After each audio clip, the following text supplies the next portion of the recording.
2025 की स्प्रिंग में south Asia एक भयंकर जंग के कगार पर खड़ा था, क्योंकि भारत और पाकिस्तान दोनों न्यूक्लियर ताकतें एक खतरनाक मिलिट्री स्टैंड ऑफ में उलझे हुए थे।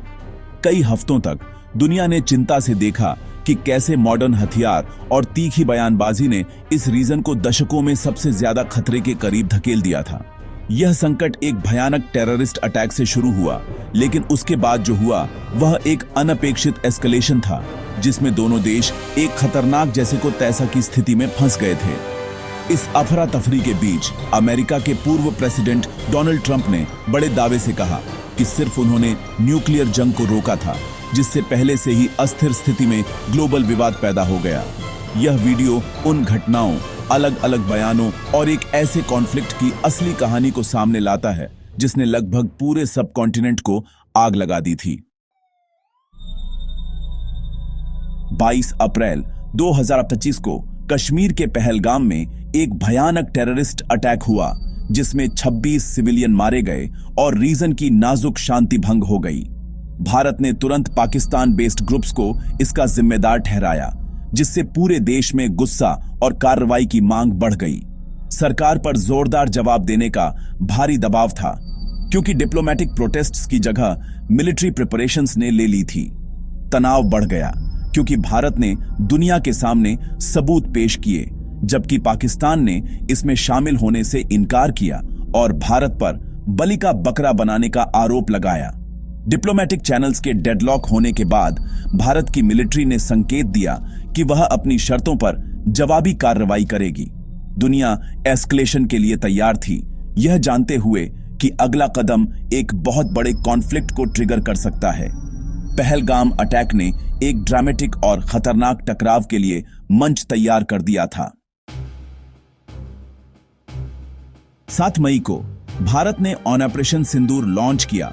पाकिस्तान ऑक्यूपाइड कश्मीर के अंदरूनी हिस्सों में टेररिस्ट कैंप्स पर सटीक सार्वजनिक हमलों की एक सीरीज।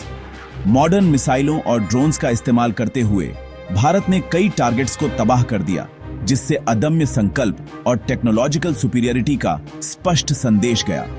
ऑपरेशन की सिंबोलिज्म और स्केल ने घरेलू सपोर्ट को बढ़ाया और एक नई, ज्यादा आक्रामक डॉक्ट्रिन का संकेत दिया।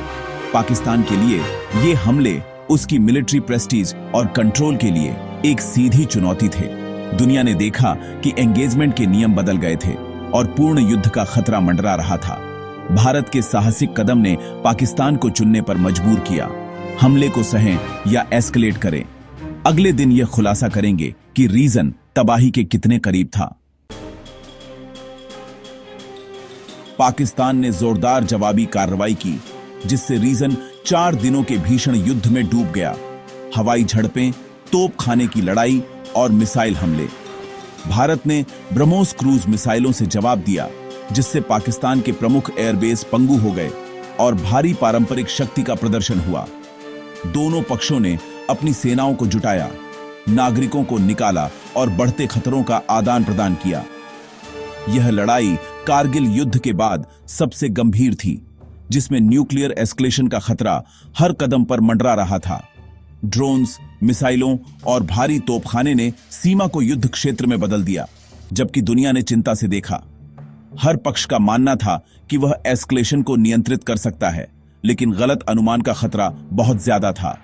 इस संघर्ष से भारी नुकसान हुआ और दोनों देश कगार पर आ गए। पारंपरिक और न्यूक्लियर युद्ध के बीच की रेखा कभी इतनी पतली नहीं थी। अचानक 10 मई को बंदूकें खामोश हो गईं। भारत के अनुसार सीज फायर पाकिस्तान की सेना ने काफी नुकसान उठाने के बाद शुरू किया था, जिसमें टॉप कमांडरों के बीच सीधी हॉटलाइन कॉल से दुश्मनी खत्म हो गई। भारत ने जोर देकर कहा कि कोई थर्ड पार्टी मीडिएशन नहीं था, बस एक मुश्किल से हासिल किया गया बायलैटरल मिलिट्री अरेंजमेंट था। यह बयान भारत की पाकिस्तान के साथ सीधे संकटों को संभालने की पॉलिसी को मजबूत करता है, किसी भी बाहरी हस्तक्षेप को अस्वीकार करता है। सीज फायर को भारत की स्ट्रेटजी और ताकत की पुष्टि के रूप में दिखाया गया। नई दिल्ली के लिए समाधान का तरीका उतना ही महत्वपूर्ण था जितना कि परिणाम। यह ट्रूज, नेशनल ऑटोनॉमी और मिलिट्री सक्सेस का प्रतीक बन गया। इस बीच वॉशिंगटन में डोनाल्ड ट्रंप ने दावा किया कि सिर्फ उन्होंने एक न्यूक्लियर युद्ध को रोका था, जिसका श्रेय उन्होंने आर्थिक प्रतिबंधों और ट्रेड लेवरेज की अपनी धमकियों को दिया।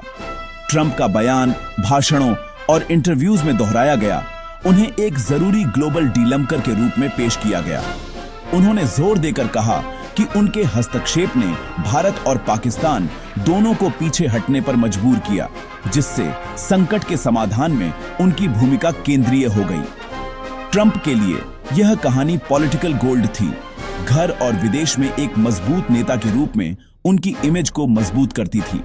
हालांकि उनके दावों को डिप्लोमैट्स और एक्सपर्ट्स ने संदेह की नजर से देखा, जिन्होंने उन्हें स्वार्थी और रीजन की वास्तविकताओं से कटा हुआ बताया।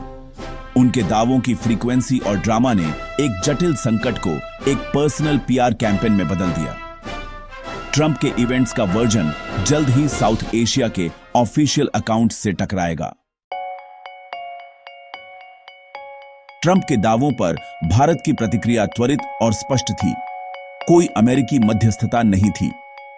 अधिकारियों ने जोर देकर कहा कि सीज फायर सीधे मिलिट्री वार्ता का परिणाम था, न कि बाहरी हस्तक्षेप का। प्रधानमंत्री मोदी ने कथित तौर पर ट्रंप को सीधे बताया कि भारत पाकिस्तान के साथ अपने विवादों में थर्ड पार्टी के हस्तक्षेप को अस्वीकार करता है। भारत के लिए इस नैरेटिव का बचाव करना सिर्फ प्रिसाइजता से ज्यादा था। यह संप्रभुता और डिप्लोमेटिक सिद्धांत के बारे में था। सरकार ने इस बात पर जोर दिया कि पाकिस्तान ने सीज फायर शुरू किया था, जिसका श्रेय भारत के मिलिट्री दबाव को दिया गया, जिसने इस्लामाबाद को बातचीत की मेज पर आने पर मजबूर किया। ट्रंप के दावे भारत के विचार में उसकी कड़ी मेहनत से हासिल की गई स्वायत्तता और स्ट्रैटेजिक विश्वसनीयता को कमजोर करने की धमकी देते थे। इसके विपरीत पाकिस्तान ने ट्रंप के दावों का स्वागत किया, सार्वजनिक रूप से उन्हें संकट को कम करने का श्रेय दिया।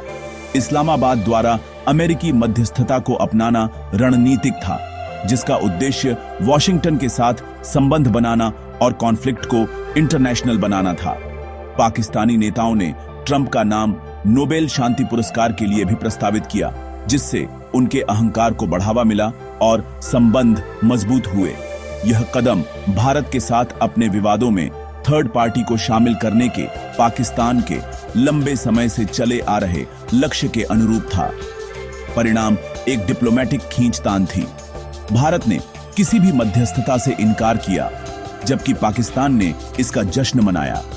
प्रतिस्पर्धी नैरेटिव्स ने इंटरनेशनल कम्युनिटी को भ्रमित किया और गहरी स्ट्रैटेजिक प्रतिद्वंद्विता को उजागर किया। पाकिस्तान के लिए ट्रंप के दावों का लाभ उठाना डिप्लोमेटिक लाभ हासिल करने और भारत के पसंदीदा फ्रेमवर्क को चुनौती देने का एक तरीका था। 2025 का संकट पॉलिटिकल दिखावे और जमीनी हकीकत के बीच के अंतर को उजागर करता है। तथ्य स्पष्ट हैं। एक टेररिस्ट अटैक, भारतीय जवाबी कार्रवाई, 4 दिनों का युद्ध और मिलिट्री कमांडरों के बीच सीधे बातचीत से हुआ सीज फायर। न्यूक्लियर युद्ध को अकेले रोकने के ट्रंप के दावों ने उनके पॉलिटिकल हितों और पाकिस्तान के डिप्लोमेटिक लक्ष्यों को पूरा किया। किसी भी थर्ड पार्टी की भूमिका को स्वीकार करने से भारत का इनकार उसकी स्ट्रैटेजिक डॉक्ट्रिन और स्वायत्तता की इच्छा में निहित था। नैरेटिव्स की लड़ाई खुद कॉन्फ्लिक्ट जितनी ही भयंकर हो गई, जिससे देश और विदेश में धारणाएं बनी। आखिरकार एक विनाशकारी युद्ध टल गया, लेकिन यह कैसे हुआ, इसकी सच्चाई अभी भी विवादास्पद है। यह एपिसोड एक कड़ा रिमाइंडर है। भू राजनीति में नैरेटिव हकीकत जितना ही शक्तिशाली हो सकता है। साउथ एशिया के लिए शांति और तबाही के बीच की रेखा खतरनाक रूप से पतली बनी हुई है।